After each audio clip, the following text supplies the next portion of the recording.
welcome to my YouTube channel. My name is Sunshine Zee, and if you're new here, you are welcome. And if you do enjoy the content, please do consider subscribing, like, comment, and share the video.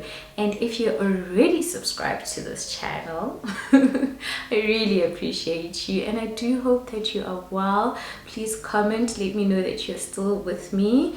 And yeah, I think let's get into today's video. Before we get into it, let me speak quickly about the song that I played at the beginning. I believe it's called The King Will Come Yet. I'll put it on there somewhere. And you know, I discovered this song through TikTok, and it's a popular song for people to use while they're going through a lot, you know. Especially those words. I think the clip is exactly those beginning lyrics that says, God, don't give up on me yet. And I think the clip sounds good, but if you do go and search for it on TikTok and all the videos that are related with that song, you might feel a little sad, because like I'm saying, you know, people just tend to use that clip when they're going through a lot. And I think there's nothing wrong with that. However, I want to love this song. But first of all, what do you think about the song? So please let me know down below what you think about the song, right? But besides that, I have a bit of a problem. Okay, let me stop talking with my hands. I have a bit of a problem with the lyrics. And I don't know if it's because maybe I'm taking it too seriously or too literally, but how else am I supposed to take it? I get the song from a point of view of, you know, like us humans saying to God, please don't give up on me, you know, because we mess up so many times, and I'll talk about that a bit in the video. But it kind of also, I feel like it might misrepresent God, because from what we know about God from the Bible, what we read about his character, nowhere does it say that God ever gives up on us. So I feel like the lyrics are not biblical. They sound good, and the song was beautifully arranged. Like I'm saying, I'd love to really like this song. I've listened to it a couple of times. However, every time I listen to it, I'm like, nah, that's not God. And I'm not saying I know God. That's why I'm asking you to also let me know what you think. I'm not saying, you know, like I'm this person that knows God, but even the little that I know about God and what I can comprehend about him is that he pursues us. He loves us. And you know, one of the things that come to mind is just how he just waits there for us. You know, he's just waiting there for us, you know, to let him in, you know. And that's just, I don't know, the picture I have of who God is, and not necessarily this person that gives up on us. And that's why I'm really having an issue with those lyrics. And there's even a part that says, I know I'm not your best bet. Also, it just doesn't sound like God to be betting on us. Like, who's he even betting with? Like I'm saying, maybe I'm taking it too literally. I could just be taking it too literally. But yeah, I don't know about this song. I don't know. Do you like it? Like I said, I like it kind of, but I just don't love it, because every time I listen to it, I'm just like, doesn't sound like my God. In today's video, I'd like us to touch on the topic of self-discipline as the fruit of the Spirit. And the scripture reading is found in the book of Galatians 5. I'll be reading from the NIV, verse 22 and 23.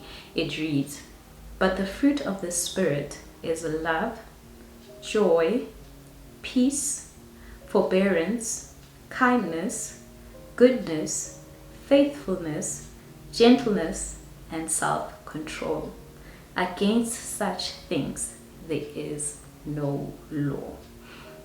And I believe in other versions, this forbearance is long-suffering.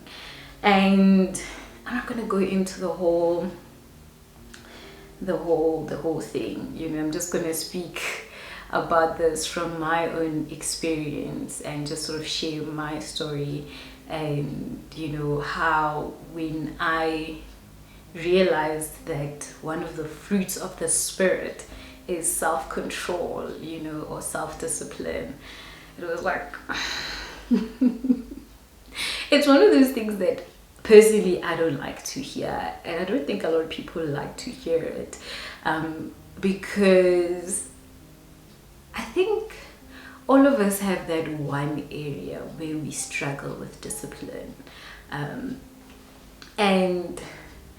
I don't know, it's not easy for us to admit that we struggle in that area. You know, we'd like to think, yeah, it's my thing, I'm just not good at that, I'm just not good at, you know, being consistent, or I'm not good at this, I'm not good at that. But as I said, personally for me, the excuses had to stop once I realized this is one of the fruits of the spirit.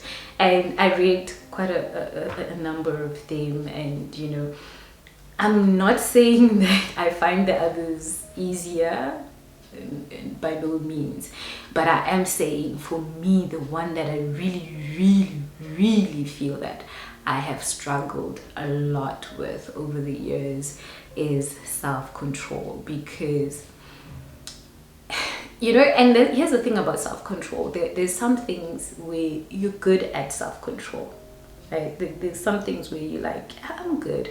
And I feel like that's why maybe we don't really take it seriously, because we can count, let's say there's 10 areas of our life. This is just an example. Let's say there's 10 areas of our lives, and if I am good at self-control in 5 of the areas of my life, I feel like I'm okay, you know, it's good, you know, 50%. And you know, you stop trying to focus on the other 5, because you're like, you know, at least in these areas I am self-controlled, right? But for me, I'm going to speak a little bit about how I found myself in a very bad place last year because of lack of self-control. There's another scripture that I just want to quickly share. I forgot to write it in my notes, but I want to share it because it's relevant. It's found in the book of Proverbs, chapter number 25, verse 28. It reads, like a city whose walls are broken through is a person who lacks self-control. And I really wanted to share that one because the story I'm about to tell you is exactly that. It's just a story about how things got out of hand because of the lack of self-control. So I've been looking down at my notes because I tried to structure it so that I just don't speak all over the place. I've got points that I've jotted down here. So last year, 2023,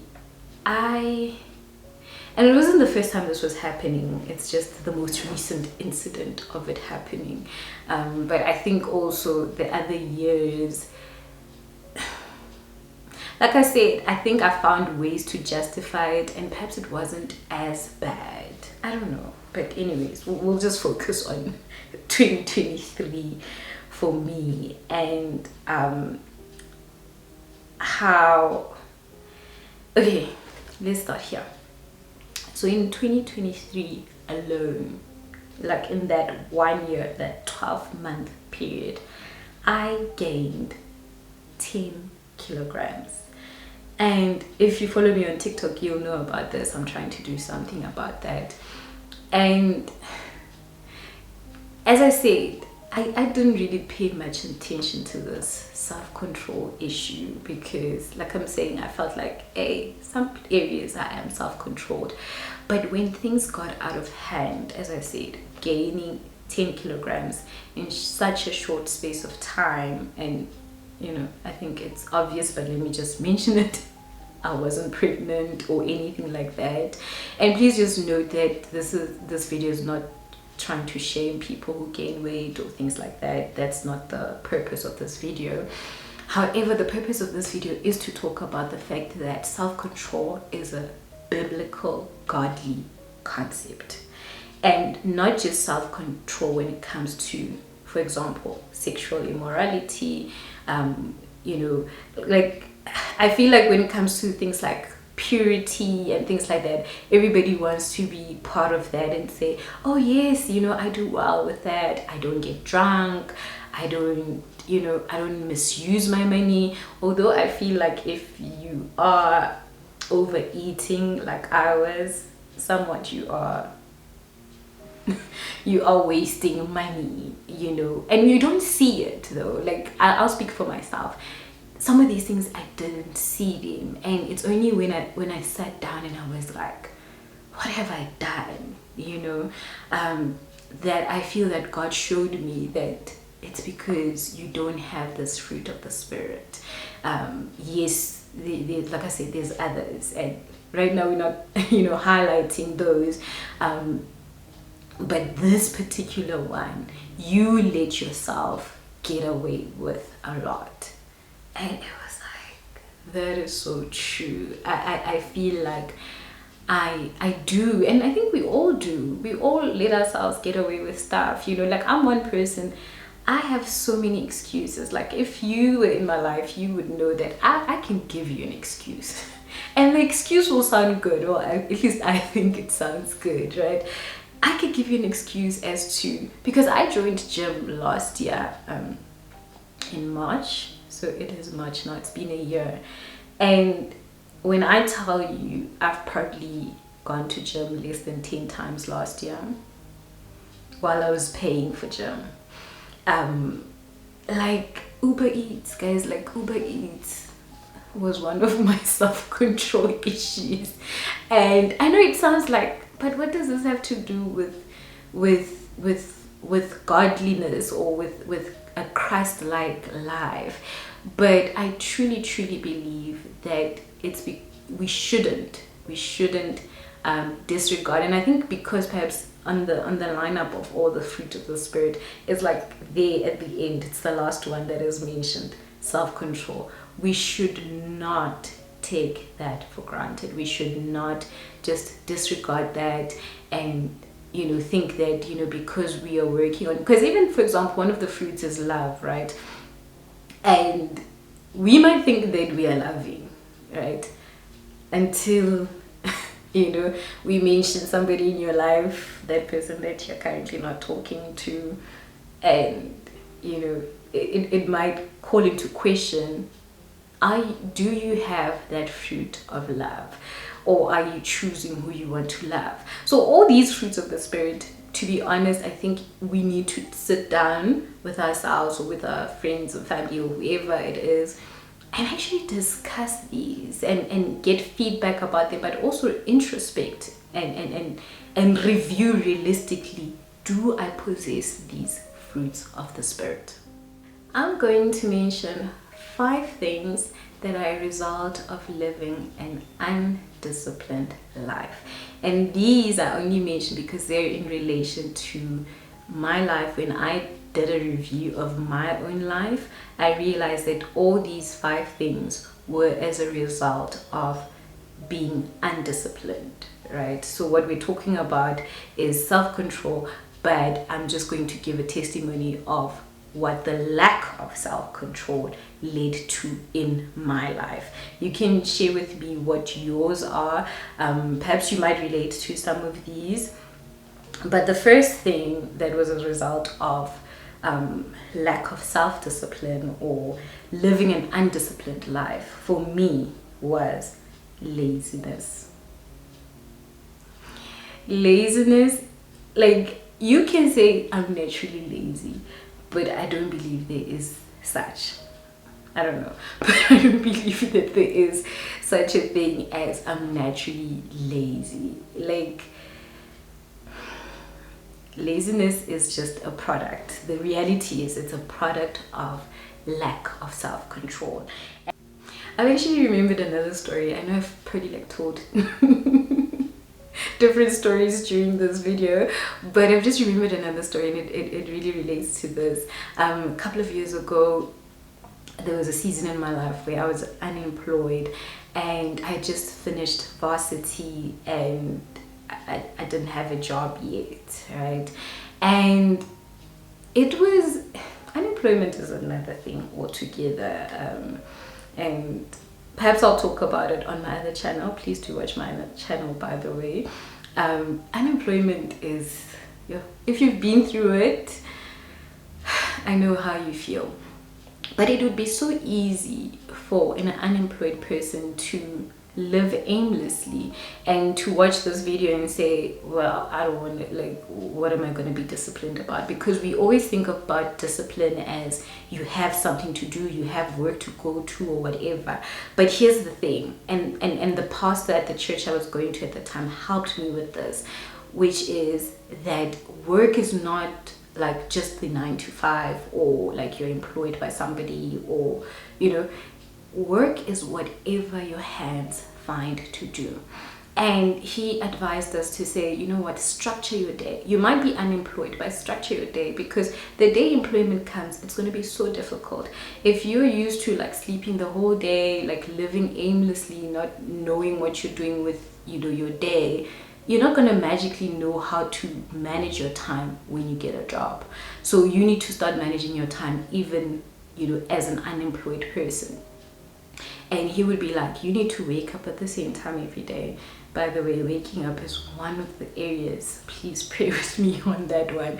Waking up is still a struggle for me. However, I would wake up more or less the same time every day. I would have a schedule to the point where I was actually attending gym every single day, and I would have to walk, and it was like about a 3-kilometer walk to gym.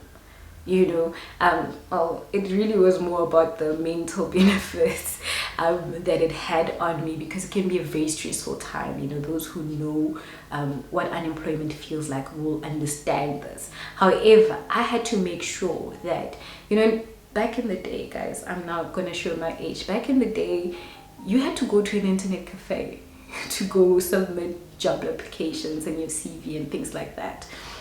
So I needed to structure my day in such a way that I knew, okay, this is the time I wake up, I have breakfast at this time, I clean the house, I wash the dishes, I do these things. So basically I gave myself a job, and then I go to the internet cafe at this time, and then I go to gym at between 3:30 that's when I used to go to gym.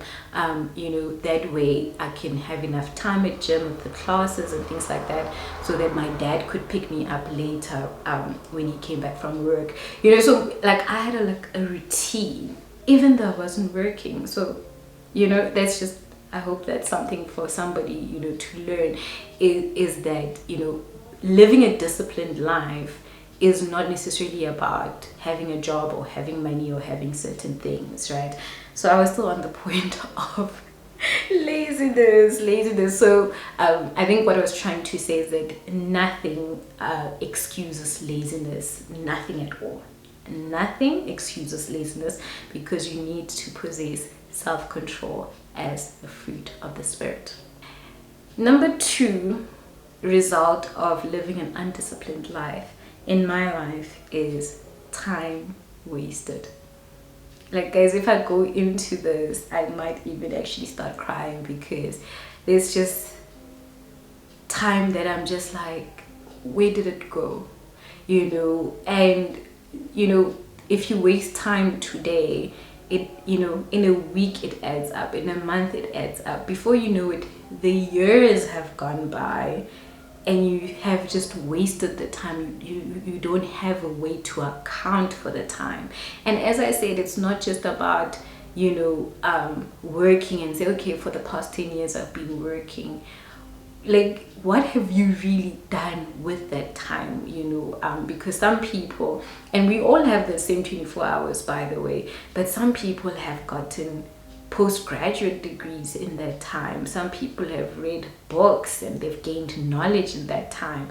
Some people, like, people have done things, and I'm not saying this to make you feel bad, but I just want you to realistically review your life to say, where have I wasted time? And if you actually go deeper into that, you realize it's because of lack of self-control or living an undisciplined life. Number 3, unaccomplished goals.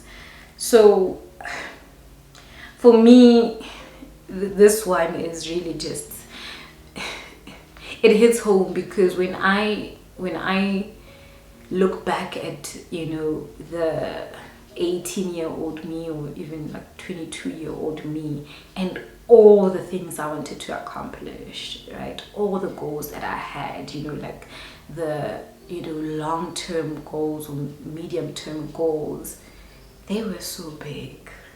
They were so big. And I can truly say that it's because of my lack of discipline or my lack of self-control that I never attained many of those goals. I've attained some, and some of it, guys, honestly, it's the grace of God. But, you know, there's just so much. There's so much. I really, like I said, if I go into this one, you'll see tears. So, and then the number 4 thing is, for me, as I said, weight gain over the years. You know, to me, and I know there's people who'll be like, oh, but as you grow, you tend to gain a bit of weight. I get that. But the amount of weight I've gained, in my view, this is just my view, really also correlates to a lack of self-control, living an undisciplined life, you know. Guys, if we're being realistic, like if we are allowed to tell the truth about it, we justify certain things because, I don't know, we justify it because we don't want to say that it's because I did something wrong. Like we don't want to actually point the finger at ourselves, right? To say, how did I contribute to this? We'd rather say, oh, the years have gone. We'd rather say, oh, this or that. But in my viewpoint, all it really leads back to is lack of self-discipline or self-control. And the last one is living a sinful life. If you lack self-control or self-discipline, you will fall prey to living a sinful life, because these things are connected with each other, you know. So if you lack discipline in the one area, it tends to affect the rest of the other areas in your life, including your spiritual life and your values, you know. So if you just keep playing around with certain things and not realizing that this requires self-control, then you might end up in a situation where you're living a sinful life. Even when the Bible speaks about being faithful with the little, and you know, you shall be faithful with much more, I believe that it also goes back to self-control. If you can't control yourself with other areas of your life, it's not likely that you're going to be able to control yourself with sin, you know, with certain other things, because what you're doing is that you are probably allowing your flesh to rule over you. You know, you go according to what you feel like, you know. So if I feel like eating, I eat. If I feel like sleeping the whole day, I sleep. And I have nothing against resting, but I'm just saying, you know, doing it in excess, right? If I feel like this, I'm gonna just do it.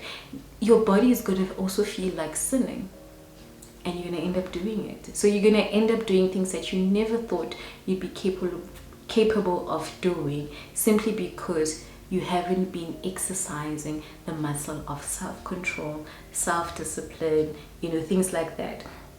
And we are very quick to judge, you know, other people, you know, for the things that they've ended up doing. But we don't realize that if we don't exercise self-control, self-discipline now, we might end up in those situations, because these things don't happen overnight. And the good news, though, let me not just speak about the negative. The good news is, though, that once you start disciplining yourself in one area of your life, it's amazing how it starts trickling down into all the other areas of your life. You would really be amazed that your life just changes completely.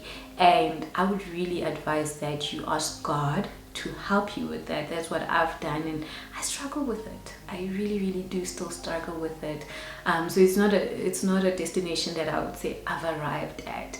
I'm still in the process of doing it, but the difference is that all the other times I was doing it with my own strength or my own will. However, it never lasted. Now the difference is I'm saying, God help me. For example, I mentioned weight loss and my weight loss journey, which you can follow on TikTok. With that, I said, Holy Spirit, help me with portion control. Help me to say no to things that I know I'm not supposed to eat. Help me to go exercise, because some days I don't feel like it. But help me to get up from this couch and exercise. And guys, sometimes we think that we only need to go to God with these, I don't know, with these big problems. You know, that's the only time we go to God. No, you know, I'm trying to read through the Bible, and in the Old Testament you realize, you know, that they had the tabernacle and they had to have preachers do things, the priests do things for them and all of that. They couldn't just go to God whenever they felt like it. So we just have this liberty to go to God about everything and anything, you know. Like, it's so amazing to think about, you know, that we don't have to go to a priest. We don't have to slaughter an animal. We can go to him anytime. And as I'm saying, it's not just about the big picture stuff. It's also about the things that we think are little, but they're not little. They're not little things, you know. We can always go to him and ask him to help us with these things. This video is a lot longer than I anticipated it to be.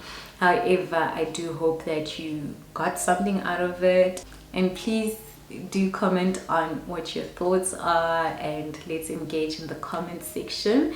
And until the next one, love and light to you all.